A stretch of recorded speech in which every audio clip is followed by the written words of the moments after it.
Assalamualaikum warahmatullahi wabarakatuh. Izinkan kami dari kelompok 6 akan mempresentasikan materi tentang perbedaan sintesis protein pada sel prokariotik dan eukariotik. Di sini kelompok kami yaitu Artika Nustabina, Dava Raihan, Damas Sultan, Juwintan, Muhammad Yusuf, dan yang terakhir Sabrina. Oke. Sebelum kita masuk ke materi utama kita, yaitu perbedaan sintesis protein pada prokariota dan eukariotik, kita harus mengenal dulu apa sih itu sintesis protein. Sintesis protein sendiri yaitu proses pembentukan molekul protein yang melibatkan sintesis asam amino yang terjadi di dalam nukleus dan ribosom sel yang diatur oleh DNA dan RNA. Sedangkan DNA merupakan materi genetik dalam satuan molekul yang disebut nukleotida. Pada tahapan transkripsi, pembuatan RNA, terutama mRNA, menyalin sebagian berkas DNA oleh enzim RNA polimerase. Proses transkripsi menghasilkan mRNA dari DNA di dalam sel. Proses transkripsi pada sel prokariotik terjadi secara langsung antara transkripsi dan translasi berlangsung di sitoplasma karena sel prokariotik tidak memiliki nukleus. Sedangkan pada sel eukariotik terjadi transkripsi di nukleus. Nah, setelah terjadinya transkripsi, pembuatan mRNA akan dibawa keluar menuju sitoplasma. Dan hasil transkripsi pada sel prokariotik RNA-nya sudah matang, sedangkan pada sel eukariotik RNA-nya belum matang, sehingga ada tambahan tahapan yaitu mekanisme poster transkripsi. Pada transkripsi eukariotik terlibat 3 polimerase. Yang pertama, polimerase membentuk rRNA, yang kedua mRNA dan sRNA, yang ketiga 5S, mRNA dan tRNA. Selanjutnya proses translasi. Bisa dilihat di sini, proses translasi adalah suatu proses penerjemah kode DNA yang akan membentuk suatu rantai polipeptida atau penyusun protein. Lalu mRNA akan terbentuk jika kode DNA itu akan terkirim ke mRNA dan masuk ke ribosom. Selanjutnya, proses kerja translasi terhadap sel prokariotik. Translasi dimulai dengan pengikatan subunit kecil ribosom ke mRNA di wilayah kode awal yang mengode amino awal dalam suatu rantai polipeptida. Selanjutnya, kedua adalah ribosom akan melalui mRNA untuk mencari kode awal. Dan yang terakhir, ketika kode awal sudah ditemukan, maka subunit besar ribosom akan dipertemukan oleh subunit kecil ribosom dan mereka akan menjadi satu, yaitu menjadi ribosom terlengkap. Selanjutnya, proses translasi terhadap sel eukariotik. Translasi dimulai dengan subunit kecil ribosom yang mengikat ke ujung 5 mRNA yang akan menjadi camping dan ekor. Dan yang kedua adalah subunit kecil ribosom akan menjadi prainis dan prainisasi. Dan yang ketiga, Selanjutnya, kita masuk ke sel prokariotik. Sel prokariotik itu adalah sel yang belum memiliki membran inti sel atau nukleus. Masuk ke gambarnya, di sini ada struktur yang melindungi, yaitu kapsul, dinding sel, membran plasma, sitoplasma. Sitoplasma termasuk elemen-elemen yang ada di dalam. Lalu ribosom, plasmid, Pili, ini adalah lampu rambutnya, lalu flagellum bakteri, dan nukleoid. Nukleoid yang dimaksud adalah sel sebelum nukleois. Nah, di sini bisa kita lihat sel DNA dan elemen-elemen yang ada di dalam, mereka terlindungi atau dijaga oleh sitosol. Sitosol ini teksturnya semi fluid. Semi fluid itu antara padat dan cair. Jadi bisa dibilang teksturnya seperti agar. Mereka menjaga elemen-elemen di sini untuk tidak berantakan. Lalu DNA di sini berbeda dengan eukariotik. Di sini selnya tersebar bebas.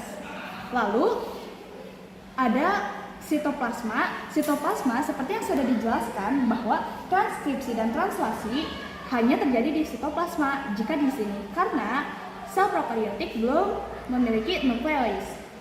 Lalu dari sitoplasma nanti akan terjadi ke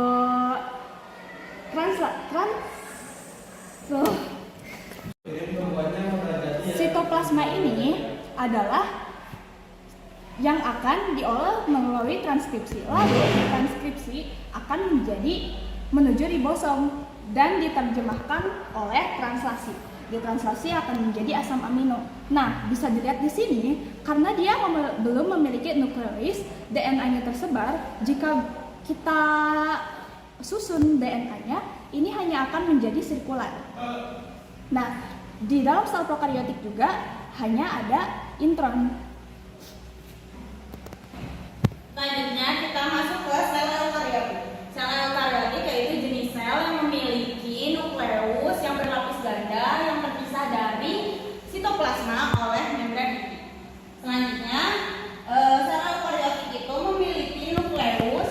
Di dalam nukleus ini terdapat DNA. DNA tersebut jika dijabarkan atau dirapikan menjadi DNA helai-helai. Lalu di luar nukleus ini terdapat membran inti yang melindungi nukleus tersebut. Lalu tempat terjadinya sintesis protein yaitu ribosom, retikulum endoplasma kasar dan retikulum endoplasma halus berfungsi untuk mengangkut protein pada sel eukariotik. Pada lisosom berfungsi untuk menghancurkan zat-zat yang sudah tidak diperlukan. Di luar ini semua, cairan-cairan tersebut disebut sitoplasma. Yang melindungi sel eukariotik yaitu membran plasma. Dia itu berfungsi untuk melindungi sel eukariotik dari ekstraselular dan intiselular. Kita dapat menjumpai sel eukariotik pada manusia, hewan, tumbuhan, jamur, dan protista. Selain itu, sel eukariotik juga lebih kompleks isinya daripada sel prokariotik. Lalu, ukuran sel eukariotik pun lebih besar daripada prokariotik. Oke, kita masuk ke kesimpulan yang terakhir yaitu perbedaan sintesis protein yang terjadi pada sel prokariotik dan sel eukariotik. Mari kita lihat gambarnya. Oke, teman-teman, seperti yang kita ketahui, transkripsi yaitu penyalinan kode DNA yang akan dibuat menjadi mRNA, sedangkan translasi yaitu penerjemahan kode-kode DNA yang nantinya akan diubah menjadi rantai-rantai polipeptida. Di sini perbedaan pertama yang terjadi pada sel prokariotik dan sel eukariotik yaitu sel prokariotik tidak memiliki membran nukleus, sedangkan sel eukariotik memiliki membran nukleus. Itu adalah perbedaan yang pertama. Yang kedua yaitu transkripsi, proses transkripsi dan translasi yang terjadi dalam sel prokariotik terjadi bersamaan di dalam membran di dalam sitoplasma, sel sitoplasma.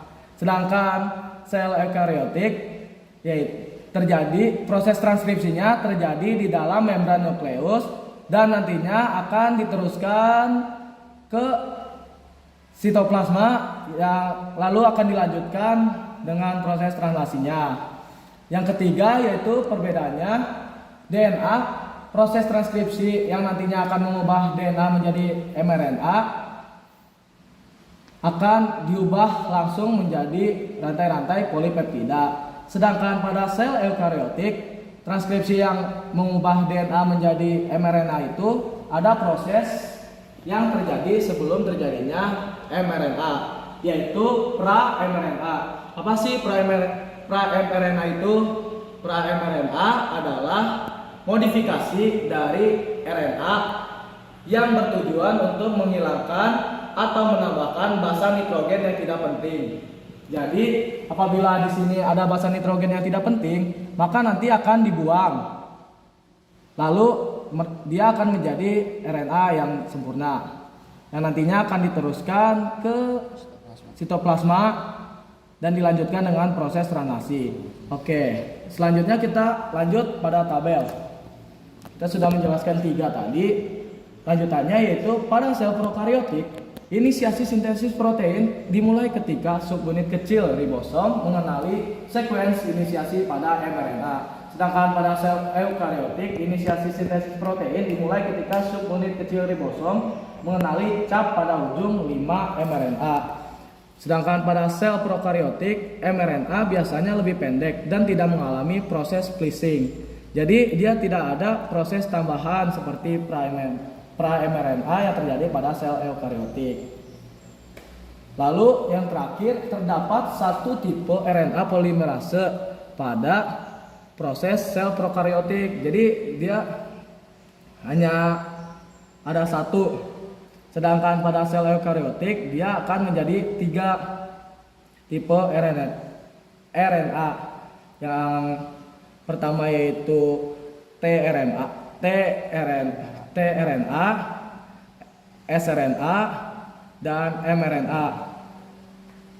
Oke, hanya segitu yang dapat kami sampaikan. Udah. Cukup sekian presentasi dari kelompok kami. Mohon maaf bila ada kesalahan kata. Semoga presentasi ini bisa bermanfaat untuk kita semua. Terima kasih dan wassalamualaikum warahmatullahi